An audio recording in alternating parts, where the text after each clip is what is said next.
আমাদের দেশে গর্ভবতী মহিলারা আয়রন সমৃদ্ধ খাবার খেয়ে থাকেন। আয়রন সমৃদ্ধ খাবার খাওয়ার পরেও তাদের রক্ত কেন বাড়ে না? আসুন আজকে এই ডিজিটাল লিটারেচারের মাধ্যমে আমরা সেটা জেনে নিই।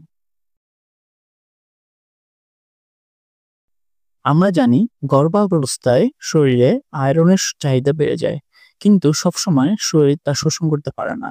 কারণ সময়ের মধ্যে রয়েছে ভিটামিন সি এর অভাব, যা আয়রন শোষণে সাহায্য করে।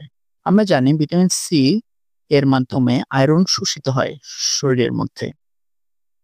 ২ নাম্বার কারণ হিসেবে এখানে যেটা উল্লেখ রয়েছে সেটা হচ্ছে অতিরিক্ত চা বা কফি পান।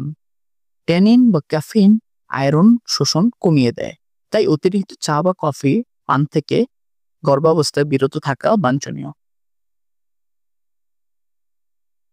আয়রনের সাথে ভিটামিন সি খেলে রক্তে ৬৭% আয়রন শোষিত হতে পারে। আজকে আমরা জানবো যে ভিটামিন সি কিভাবে আয়রনকে শরীরের মধ্যে শোষণ করে।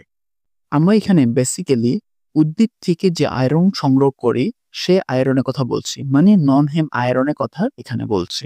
উদ্ভিদ থেকে যে আয়রন গুলো পাওয়া যায় সে আয়রন সাধারণত ফেরিক আয়রন হিসেবে থাকে, যা ভিটামিন সি এর উপস্থিতিতে ফেরাস আয়রনে পরিণত হয় এবং শরীরে ইজিলি অ্যাবসর্ব করতে সাহায্য করে।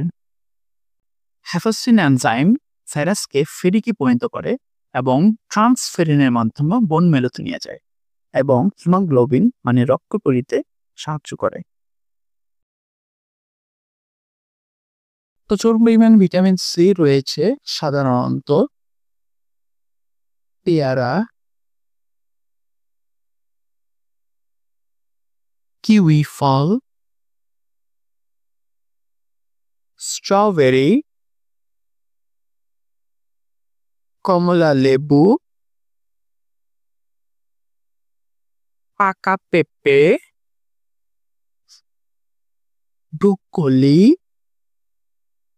এবং টমেটোতে।